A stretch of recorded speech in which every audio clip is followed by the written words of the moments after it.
Hi friends, welcome to my channel. ಇದು ನನ್ನ first video.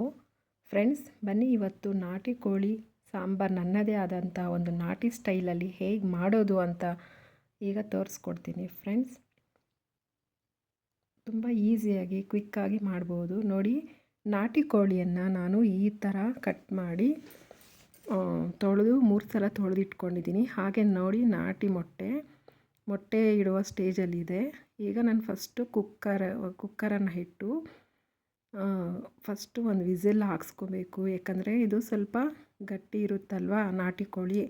ಆದ್ದರಿಂದ ಸ್ಟವ್ಗೆ ಆನ್ ಮಾಡಿ ಕುಕ್ಕರ್ ಇಟ್ಟು ಸ್ವಲ್ಪ ಎಣ್ಣೆಯನ್ನು, ಅಂದರೆ ಅರ್ಧ ಗ್ಲಾಸಷ್ಟು ಎಣ್ಣೆಯನ್ನು ನಾವು ಬಳಸಿದ್ದೀವಿ. ನಾವು ಎಕ್ಸ್ಟ್ರಾ ಬೇಕಾದರೆ ಹಾಕ್ಕೋಬೋದು, ಇಲ್ಲ ಕಮ್ಮಿ ಬೇಕಾದರೂ ಹಾಕ್ಕೋಬೋದು. ಸೊ ಕಾದಿದೆ ಎಣ್ಣೆ. ನಾನು ಈರುಳ್ಳಿಯನ್ನು ಹಾಕಿ ಒಗ್ಗರಣೆ ಮಾಡ್ತಾಯಿದ್ದೀನಿ. ಫ್ರೆಂಡ್ಸ್, ಈರುಳ್ಳಿ ನೋಡಿ ಈ ಥರ ಸಣ್ಣದಾಗಿ ಹೆಚ್ಕೊಂಡು ಸ್ವಲ್ಪ ಫ್ರೈ ಮಾಡ್ಕೋಬೇಕು. ಯಾಕಂದರೆ ಕೆಲವರು ಡೈರೆಕ್ಟ್ ಮಸಾಲೆ ಹಾಕಿಬಿಟ್ಟು ಮಾಡ್ತಾರೆ. ಆ ಥರ ಮಾಡೋದ್ರಿಂದ ಮಸಾಲೆ ಅದೇ ಹಸಿ ಸ್ಮೆಲ್ ಇರುತ್ತೆ. ಆದ್ದರಿಂದ ನಾವು ಒಂದು ಸಲ ವಿಸಿಲ್ ಹಾಕ್ಸ್ಕೊಂಡು, ಇದು ಸ್ವಲ್ಪ ಗಟ್ಟಿ ಇರುತ್ತಲ್ಲ ಚಿಕನ್ನು, ಆದ್ದರಿಂದ ಮತ್ತೆ ನೀಟಾಗಿ ಮಸಾಲೆ ಎಲ್ಲ ಅಂಟೋ ಥರ ನಾವು ಮಾಡ್ಕೋಬೋದು. ಅದಕ್ಕೆ ನನಗೆ ಫಸ್ಟು ಈರುಳ್ಳಿ ಒಗ್ಗರಣೆ ಹಾಕಿಬಿಟ್ಟು ಚಿಕನನ್ನು ಹಾಕಿ ಒಂದು ವಿಸಿಲ್ ಬರೋ ತನಕ ವೆಯ್ಟ್ ಮಾಡಬೇಕು. ಒಂದು ವಿಸಿಲ್ ಹಾಕ್ಸ್ಕೊತಾ ಇದ್ದೀನಿ. ಇದು ನನ್ನ ಫಸ್ಟ್ ವಿಡಿಯೋ ಫ್ರೆಂಡ್ಸ್. ನಾನೇ ಸೆಲ್ಫ್ ಮಾಡ್ತಾಯಿದ್ದೀನಿ. ಏನಾದರೂ ತಪ್ಪಿದರೆ ಕ್ಷಮಿಸಿ. ನೋಡಿ, ಈ ಥರ ಫ್ರೈ ಮಾಡ್ಕೊಳ್ಳಿ.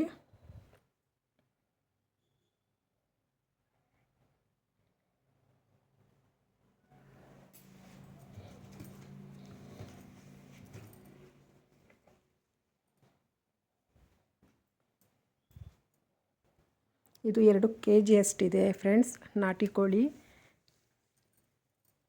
ನೋಡಿ, ನಾನು ಈ ಕುಕ್ಕರ್ಗೆ ನಾಟಿ ಕೋಳಿಯನ್ನು ಹಾಕಿದ್ದೀನಿ, ಚಿಕನನ್ನು ಹಾಕಿದ್ದೀನಿ. ಹಾಗೆ ಒಂದು ಅರ್ಧ ಸ್ಪೂನಷ್ಟು ಅರಿಶಿನ ಪುಡಿ ಹಾಕಬೇಕು. ಮತ್ತು ಖಾರಕ್ಕೆ ತಕ್ಕನಾಗಿ ನಾನು ಚಿಲ್ಲಿ ಪೌಡರ್ ಹಾಕಿದ್ದೀನಿ, ಅಚ್ಚ ಖಾರದ ಪುಡಿ ಹಾಕಿದ್ದೀನಿ. ನಾನು 2 kgಗೆ 2.5 ಸ್ಪೂನು ಹಾಕಿದ್ದೀನಿ. ಫ್ರೆಂಡ್ಸ್, ನಿಮ್ಮ ಖಾರ ಎಷ್ಟು ಬೇಕು ಅಂತ ನೋಡಿಕೊಂಡು ನೀವು ಎಷ್ಟು ಬೇಕಾದರೂ ಖಾರ ಹಾಕ್ಕೋಬೋದು, ಎಕ್ಸ್ಟ್ರಾ ಹಾಕ್ಕೋಬೋದು, ಇಲ್ಲಾಂದರೆ ಇನ್ನೂ ಕಮ್ಮಿ ಬೇಕಾದರೂ ಹಾಕ್ಕೋಬೋದು. ನಾನು 2.5 ಸ್ಪೂನ್ ಹಾಕಿದ್ದೀನಿ. ಈ ಥರ ನೋಡಿ ಮಿಕ್ಸ್ ಮಾಡಬೇಕು. ಅರಿಶಿನ ಪುಡಿ ಹಾಕೋದ್ರಿಂದ ಕಲರು ಬರುತ್ತೆ ಮತ್ತು ಟೇಸ್ಟು ಚೆನ್ನಾಗಿರುತ್ತೆ. ನೋಡಿ, ಈ ಥರ ಚಿಲ್ಲಿ ಪೌಡರ್ ಹಾಕಿ ನಾನು ಸ್ವಲ್ಪ ಫ್ರೈ ಮಾಡ್ತಾಯಿದ್ದೀನಿ. ಅಂದರೆ ಕುದಿಯೋ ಒಂಥರ ಮೆಲ್ಟ್ ಆಗಲಿ ಅದರಲ್ಲೇ ಅಂದ್ಬಿಟ್ಟು, ಟೇಸ್ಟ್ ಬರುತ್ತೆ ಅಂದ್ಬಿಟ್ಟು ನಾವು ವೆಯ್ಟ್ ಮಾಡ್ತಾಯಿದ್ವಿ. ನೋಡಿ, ಈಗ ಬಂದಿದೆ. ಅದಕ್ಕೆಲ್ಲ ಸ್ವಲ್ಪ ಎಲ್ಲ ಅಂಟಿದೆ. ಮತ್ತು ಈಗ ನಾನು ಸ್ವಲ್ಪ ಒಂದು ಅರ್ಧ ಸ್ಪೂನಷ್ಟು ಟೇಬಲ್ ಸ್ಪೂನಲ್ಲಿ ಉಪ್ಪನ್ನು ಬೆರೆಸ್ತಾ ಇದ್ದೀನಿ. ನೋಡಿ, ಈ ಥರ ಉಪ್ಪನ್ನು ನಾವು ನಮ್ಮ ಟೇಸ್ಟ್ಗೆ ಎಷ್ಟು ಬೇಕು ಅಂತ ನೋಡಿಕೊಂಡು ಹಾಕ್ಕೋಬೇಕು ಫ್ರೆಂಡ್ಸ್. ನೋಡಿ, ಈ ಥರ. ಮತ್ತು ಅದನ್ನು ಸ್ವಲ್ಪ ಮಿಕ್ಸ್ ಮಾಡಬೇಕು.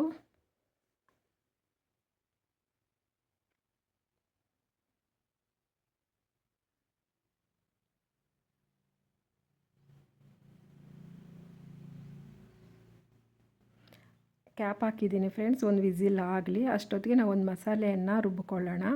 ಫಸ್ಟು ನಾನು ಚಕ್ಕೆ, ಲವಂಗ ಮತ್ತು ಗಸಗಸೆ ಈ ಥರ ಇಷ್ಟಿಷ್ಟು ಅಂತ ನಾನು ಅಂದರೆ ಇಷ್ಟು ಅಂತ ನಾನು ಏನು ಗೊತ್ತಿಲ್ಲ ಫ್ರೆಂಡ್ಸ್. ಅಂದರೆ ಮಾಮೂಲಿ ನಾವು ಎಷ್ಟು ಹಾಕ್ತೀವೋ ಮನೆಯಲ್ಲಿ ಅಷ್ಟು ನಾನು ತೊಗೊಂಡಿದ್ದೀನಿ.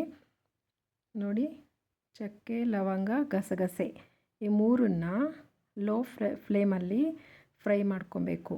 ಯಾಕಂದರೆ ಈ ಗಸಗಸೆ ಹಾಕೋದ್ರಿಂದ ನಾಟಿ ಕೋಳಿಗೆ ತುಂಬಾ ಟೇಸ್ಟ್ ಸಿಗುತ್ತೆ.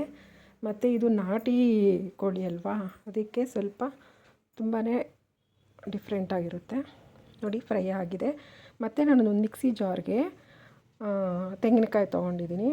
ಒಂದು ಅರ್ಧ ಹೋಳು ತೆಂಗಿನಕಾಯಿನ ಈ ಥರ ಪೀಸ್ ಮಾಡಿಕೊಂಡು ಅದಕ್ಕೆ ಚಕ್ಕೆ, ಲವಂಗ, ಗಸಗಸೆ ಹಾಕ್ಕೊಂಡು ನಾನು ಈ ಥರ ಮಸಾಲೆನ ಫಸ್ಟು ಸಪ್ರೇಟ್ ಬರೀ ಕಾಯಿ ಮತ್ತು ಈ ಒಂದು ಚಕ್ಕೆ, ಲವಂಗ, ಗಸಗಸೆನ ರುಬ್ಕೊತಾ ಇದ್ದೀನಿ. ನೋಡಿ ಫ್ರೆಂಡ್ಸ್, ಈ ಥರ ರುಬ್ಕೊಂಡು ಆಗಿದೆ. ಓಕೆನಾ? ಇದನ್ನು ನಾವು ಒಂದು ಬೌಲ್ಗೆ ತೆಗೆದಿಟ್ಕೊಬೇಕು. ಇದು ಸಪ್ರೇಟು. ಕೆಲವರು ಎಲ್ಲ ಮಿಕ್ಸ್ ಮಾಡಿ ಇದು ಮಾಡ್ತಾರೆ, ಮಿಕ್ಸಿ ಜಾರ್ಗೆ ಹಾಕ್ಬಿಟ್ಟು ರುಬ್ಬುತ್ತಾರೆ. ನಾನು ಸಪ್ರೇಟು, ಯಾಕಂದರೆ ನನ್ನದೇ ನಮ್ಮ ಮನೇಲಿ ನಾನು ಹೇಗೆ ಮಾಡ್ತೀನೋ ಹಾಗೆ ಮಾಡೋಕ್ಕೆ ನಾನು ಪ್ರಯತ್ನ ಪಟ್ಟಿದ್ದೀನಿ. ನನ್ನ ರೆಸಿಪಿ ಇಷ್ಟ ಆದರೆ ದಯವಿಟ್ಟು ಲೈಕ್ ಮಾಡಿ, ಶೇರ್ ಮಾಡಿ, ಹಾಗೆ ನನ್ನ ಚಾನಲ್ನ ಸಬ್ಸ್ಕ್ರೈಬ್ ಮಾಡಿ ಫ್ರೆಂಡ್ಸ್. ಇದೇ ನನ್ನ ಫಸ್ಟ್ ವಿಡಿಯೋ, ಏನಾದರೂ ತಪ್ಪಾಗಿದ್ರೆ ಕ್ಷಮಿಸಿ. ನೋಡಿ ಫ್ರೆಂಡ್ಸ್, ಈ ಥರ ಫಸ್ಟು ಅದೇ ಮಿಕ್ಸಿ ಜಾರ್ಗೆ ಶುಂಠಿ, 1 ಇಂಚು ಶುಂಠಿ ಮತ್ತು 1 ಹಿಡಿಯಷ್ಟು ಬೆಳ್ಳುಳ್ಳಿ,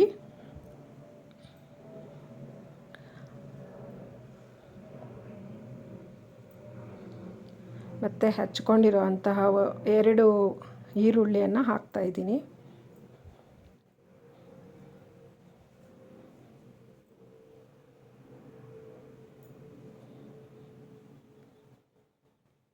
ಮತ್ತು ಪುದೀನ, 1 ಹಿಡಿಯಷ್ಟು ಪುದೀನ,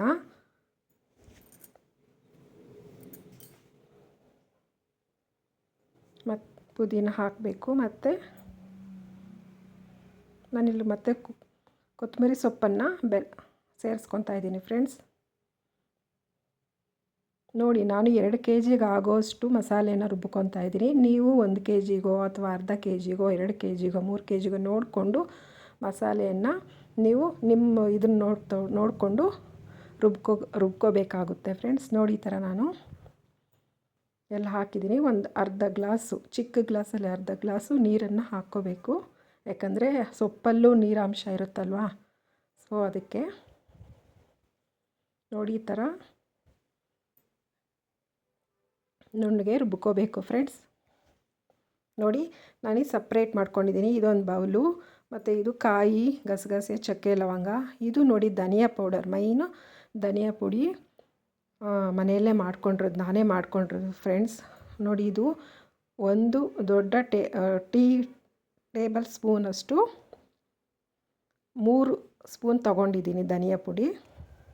ನೋಡೋಣ ಬನ್ನಿ ಹೇಗಾಗಿದೆ ಚಿಕನ್ ಅಂತ. 1 ವಿಸಿಲ್ ಹಾಕ್ಸ್ಕೊಂಡಿದ್ದೀನಿ ಫ್ರೆಂಡ್ಸ್. ನೋಡಿ, ಚೆನ್ನಾಗಿ ಬೆಂದಿದೆ 1 ವಿಸಿಲ್ಗೆ, ಯಾಕಂದರೆ ಇದು ನಾಟಿ ಕೋಳಿ ಅಲ್ವಾ, ಸೊ ಸ್ವಲ್ಪ ಗಟ್ಟಿ ಇರುತ್ತೆ ಪೀಸಸ್ಸು. ನಾವು ಏಕ್ದಮ್ ಮಸಾಲೆನ ಹಾಕಿದ್ರೆ ಅದಕ್ಕೂ ಬೇಗ ಬೇಯದೆ ಒಂಥರ ಅಷ್ಟು ಟೇಸ್ಟ್ ಕೊಡಲ್ಲ. ಸೊ ಅದಕ್ಕಾಗಿ ನಾನು ಒಂದು ಸಲ ವಿಸಿಲ್ ಹಾಕ್ಸ್ಕೊಂಡಿದ್ದೀನಿ. ನೋಡಿ, ಇದು ಬೆಂದಿದೆ. ಇದಕ್ಕೆ ನಾವು ಮಸಾಲೆಯನ್ನು ಹಾಕೋಣ. ನೋಡಿ, ನಾನು ಮಸಾಲೆ ಹಾಕಿಬಿಟ್ಟು ಕ್ಯಾಪ್ ಹಾಕಿಲ್ಲ ತಕ್ಷಣವೇ, ಯಾಕೆಂದರೆ ಇದು ಅದರಲ್ಲೇ ಮೆಲ್ಟ್ ಆಗಬೇಕು. ಈ ಮಸಾಲೆ ಹಸಿ ಸ್ಮೆಲ್ ಇರುತ್ತೆ ಅಲ್ವಾ, ಆ ಹಸಿ ಸ್ಮೆಲ್ಲು ಹೋಗೋವರೆಗೂ ಅದರಲ್ಲೇ ನೀಟಾಗಿ ಮೆಲ್ಟ್ ಆಗಬೇಕು. ಆದಷ್ಟಕ್ಕೆ ಅದೇನೆ ನಾನೆಲ್ಲ ಈ ಥರ ಹಾಕ್ಕೊಂಡಿದ್ದೀನಿ. ಹಾಕ್ಕೊಂಡು ತಿರುವು ಕೊಡಬೇಕು ನೀಟಾಗಿ, ಯಾಕಂದರೆ ಅದರಲ್ಲೇ ಸ್ವಲ್ಪ ಹಸಿ ಸ್ಮೆಲ್ಲೆಲ್ಲ ಹೋಗಬೇಕು.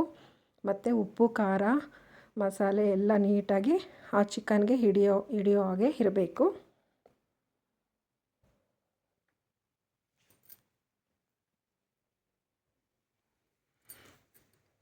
ನೋಡಿ, ಕುದೀತಾ ಇದೆ ಫ್ರೆಂಡ್ಸ್, ಕುದೀತಾ ಇದೆ. ನೀಟಾಗಿ ಎಣ್ಣೆ ಬಿಟ್ಕೊಬೇಕು, ಅದರಲ್ಲಿರೋವಂಥ ಒಂದು ಎಣ್ಣೆ ನೀಟಾಗಿ ಬಿಟ್ಕೊಬೇಕು. ಚಿಕನ್ ಆಗಲೇ ಫ್ಲೇವರ್ ಚೆನ್ನಾಗಿರೋದು, ಮತ್ತು ಟೇಸ್ಟು ತುಂಬಾ ಚೆನ್ನಾಗಿರುತ್ತೆ ನಾಟಿ ಕೋಳಿ. ನಮ್ಮ ಮನೆಯವರು ನೋಡಿಬಿಟ್ಟು ನಾಟಿ ಕೋಳಿ ಚೆನ್ನಾಗಿರೋದು ನೋಡಿ ಅದನ್ನು ಕ್ಲೀನ್ ಮಾಡಿಸ್ಕೊಂಬಂದೆ. ಮತ್ತು ಈ ಮಸಾಲೆ ತೊಳೆದಿರ್ತೀವಲ್ಲ ಫ್ರೆಂಡ್ಸ್, ಅದು ಸ್ವಲ್ಪ ಇರುತ್ತೆ, ಆ ಒಂದು ಸ್ವಲ್ಪ ನೀರನ್ನ ನಾವು ಬೆರೆಸ್ಕೊಬೇಕು. ಆ ಮಿಕ್ಸಿ ಜಾರಲ್ಲಿ ಇರುತ್ತಲ್ವ, ಆ ಮಸಾಲೆನ ನೀಟಾಗಿ ನಾನು ತೊಳೆದು ಇಟ್ಕೊಂಡು. ಮತ್ತು ನೋಡಿ, ನಾಟಿ ಕೋಳಿಯ ಮೊಟ್ಟೆ ಇಡುವ ಸ್ಟೇಜ್ನಲ್ಲಿರುವಂತಹ ಕೋಳಿ, ಆ ಕೋಳಿ ಟೇಸ್ಟ್ ತುಂಬ ಚೆನ್ನಾಗಿರುತ್ತೆ ಫ್ರೆಂಡ್ಸ್. ನೋಡಿ, ಈ ಥರ. ಅದು ನಾನು ಯಾಕೆ ಇವಾಗ ಹಾಕ್ತಾಯಿದ್ದೀನಿ ಅಂದರೆ, ಫಸ್ಟಲ್ಲೇ ಹಾಕಿಬಿಟ್ರೆ ಎಲ್ಲ ಫುಲ್ ಪುಡಿ ಆಗಿಬಿಡುತ್ತೆ, ಮತ್ತು ಜಾಸ್ತಿ ಬೆಂದೋಗ್ಬಿಡುತ್ತೆ, ಆವಾಗ ಟೇಸ್ಟ್ ಚೆನ್ನಾಗಿರಲ್ಲ.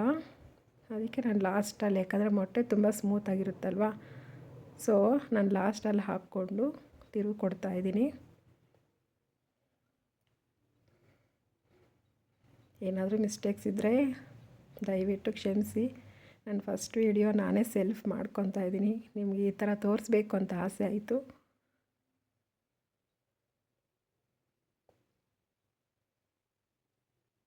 ನೋಡಿ, ಈ ಥರ ಮಿಕ್ಸ್ ಮಾಡಬೇಕು ಚೆನ್ನಾಗಿ, ಯಾಕಂದರೆ ಉಪ್ಪು ಖಾರ ಮತ್ತು ಕುದಿ ಬರಬೇಕು. ನಾವು ಏಕ್ದಮ್ ಕ್ಯಾಪ್ ಹಾಕಿದ್ದೀವಿ ಅಂದರೆ ಸರಿಯಾಗಿ ನೀಟಾಗಿ ಪೀಸಸ್ಗೆಲ್ಲನೂ ಉಪ್ಪು ಖಾರ ಮಸಾಲೆ ಅಂಟೋದಿಲ್ಲ. ಈ ಥರ ನಾವು ನೀಟಾಗಿ ಇದು ಮಾಡ್ಕೊಂಡು ಮತ್ತು ಈಗ ನಾವು ಕ್ಯಾಪ್ ಹಾಕ್ತಾಯಿದ್ದೀನಿ. ಕ್ಯಾಪ್ ಹಾಕ್ಬಿಟ್ಟು ವಿಸಲ್ ಹಾಕಿ ಎರಡು ವಿಸಲ್ ಹೊಡೆಯೋವರೆಗೂ ನಾವು ಕಾಯಬೇಕು. ಬನ್ನಿ ಈಗ ವಿಸಿಲ್ ಕ್ಯಾಪ್ ತೆಗೆದಿದ್ದೀನಿ. ನೋಡಿ ಫ್ರೆಂಡ್ಸ್, ಈ ಥರ ಇದೆ.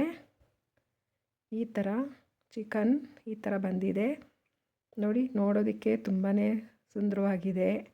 ನಾನು ಯಾವುದೇ ಥರ ಕಲರ್ ಯೂಸ್ ಮಾಡಿಲ್ಲ, ನ್ಯಾಚುರಲ್ ಕಲರು. ನೋಡಿ ಎಷ್ಟು ಚೆನ್ನಾಗಿ ಬೆಂದಿದೆ. ಮಸಾಲೆ ಎಲ್ಲ ನೀಟಾಗಿ ಅಂಟಿದೆ. ಟೇಸ್ಟು ತುಂಬ ಚೆನ್ನಾಗೇ ಇರುತ್ತೆ. ನಮ್ಮ ಮನೆಯಲ್ಲಿ ತುಂಬಾ ಇಷ್ಟ ಈ ಒಂದು ಚಿಕನ್ ರೆಸಿಪಿ ಅಂತಂದರೆ. ನಮ್ಮ ಮನೆಯಲ್ಲಿ ವಾರಕ್ಕೆ 3 ಸಲ ಚಿಕನ್ ಮಟನ್ ಮಾಡ್ತಾಯಿರ್ತೀವಿ ಫ್ರೆಂಡ್ಸ್. ಈ ವಿಡಿಯೋ ಇಷ್ಟ ಆಗಿದೆ ನಿಜವಾಗ್ಲೂ ದಯವಿಟ್ಟು